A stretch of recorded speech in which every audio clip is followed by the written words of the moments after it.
మొత్తం మీద ఇప్పుడు ఆఫ్రికా దేశాలకు వస్తే ఆఫ్రికా దేశాల్లో ఇంతకుముందు యూరప్ కానీ ఇతర దేశాలందరూ కూడా వచ్చి వ్యాపారాలు చేసుకుంటూ మైనింగ్ కానీ ఇలాంటి పరిశ్రమలు కానీ రోడ్లు వేయటం కానీ ఇన్ఫ్రాస్ట్రక్చర్ ప్రాజెక్ట్స్ కానీ టేకప్ చేసేవాళ్ళు. ఇప్పుడు ఆఫ్రికా దేశాల్లో వాళ్ళు సొంతగా వాళ్ళ ప్రాజెక్ట్స్ ని వాళ్ళ మైనింగ్ ని వాళ్లే చేసుకోవటం అనేది కొత్తగా మొదలు పెట్టారు. దాంతో యూరప్ లో ఉన్నటువంటి కొన్ని దేశాల ఆర్థిక వ్యవస్థలు మొత్తం కూడా అస్తవ్యస్తం, ముఖ్యంగా ఫ్రాన్స్ లాంటి దేశాలు. ఈ విధంగా ప్రపంచవ్యాప్తంగా ఒక రకమైనటువంటి ఆర్థిక మాంద్యం నెలకొంది. అది భారతదేశం మీద పడుతుంది. భారతదేశం మీద పడుతుంది కాబట్టి ఆటోమేటిక్ గా ఆంధ్రప్రదేశ్ మీద కూడా దాని ప్రభావం ఉంటుంది. అందువల్లే మనకు ఇప్పుడు ఇవాళ రియల్ ఎస్టేట్ మొత్తం కూడా ఆంధ్రప్రదేశ్ తో పాటు ఇతర రాష్ట్రాల్లో కూడా రియల్ ఎస్టేట్ వ్యాపార రంగం చాలా డౌన్ ట్రెండ్ లో ఉంది. ఈ డౌన్ ట్రెండ్ లో ఉంటున్నటువంటి పూనా, బాంబే, తర్వాత హైదరాబాద్, ఢిల్లీ, బెంగళూరు, మద్రాస్ ఇలాంటి ఈ అన్ని సిటీల్లో కూడా రియల్ ఎస్టేట్ రంగంలో చాలా సంక్షోభం ఇప్పుడు నెలకొంది. దానికి కారణం ఆర్థిక మాంద్యం.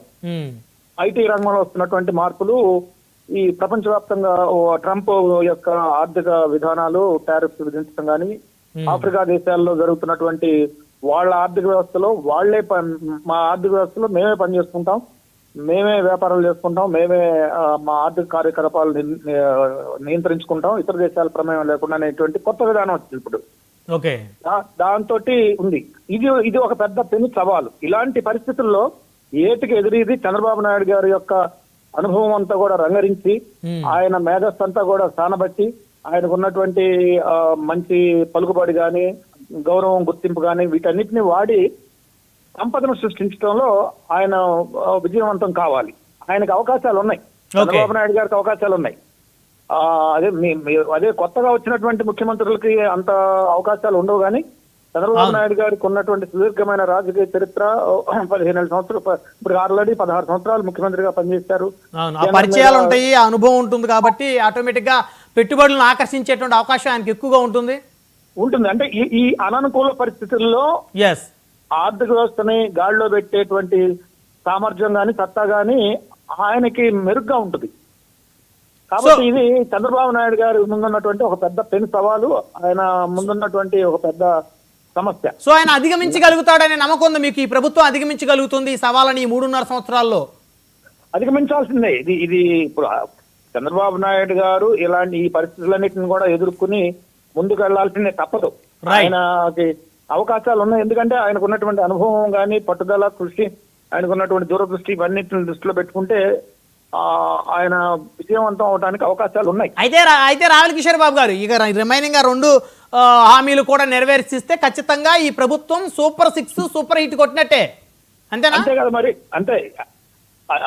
అయితే ఇక్కడ ఉన్న సమస్య ఏంటంటే, కేవలం సూపర్ 6 ను విజయవంతం చేసుకుని సంక్షేమానికి 1000 కోట్లు ఖర్చు పెట్టడం అనేది ఒక ఎత్తు అయితే, సంపదను సృష్టించి మిగులు సంపదని సంక్షేమానికి ఖర్చు పెట్టడం అనేది అది పెద్ద సమస్య. లేకపోతే అప్పులు తీసుకొచ్చి మనం ఎంతకాలం ఈ విధంగా సంక్షేమ పథకాలకి ఖర్చు పెట్టుకుంటూ పోతాం. ఆర్థిక వ్యవస్థ మొత్తం కూడా దీర్ఘకాలికలో ఇప్పుడు బాగానే ఉంటుంది. అవును, భవిష్యత్తులో ఈ ఇంపాక్ట్ భవిష్యత్తులో పడుతుంది. పర్ క్యాపిటా అప్ అంటాం, తలసరి అప్ అంటాం. ఒక్కొక్క వ్యక్తి మీద ఇంత అప్పు అని చెప్పేసి ఉంటుంది. అది ఆ భారం కనుక పెరిగితే భవిష్యత్ తరాల వాళ్ళు చాలా ఇబ్బంది పడాల్సినటువంటి పరిస్థితులు ఏర్పడతాయి. కాబట్టి సంక్షేమాన్ని, అభివృద్ధిని రెండింటిని కూడా 2 కళ్ళుగా భావించి, 2 చక్రాలుగా భావించి, ఆర్థిక వ్యవస్థకు 2 చక్రాలుగా భావించి, వాటి మధ్య సమతుల్యతను సాధించి, చంద్రబాబు నాయుడు గారికి ఉన్నటువంటి సుదీర్ఘమైనటువంటి రాజకీయ పరిపాలన అనుభవాన్ని రంగరించి, వినియోగించి ఈ ఆర్థిక వ్యవస్థను, సంపదను సృష్టించేటువంటి పనిలో ఉండాలి. సృష్టిస్తారని చెప్పేసి నమ్మకం కూడా నాకుంది. సో మొత్తానికి ఆ నమ్మకం కూడా మీకుంది కాబట్టి మరి మళ్ళీ ఎన్నికల నాటికి మళ్ళీ మీరు తెలుగుదేశంలోనో జనసేనలోనో యాక్టివ్ అయ్యేటువంటి అవకాశాలు కూడా ఉన్నాయేమో అనిపిస్తుంది. మరి అట్లా అని కాదు, కానీ చంద్రబాబు నాయుడు గారు నాకు రాజకీయంగా నాకు ఒక దారి చూపించిన వారే కాబట్టి ఆయన అంటే ఎప్పుడు నాకు అభిమానమే.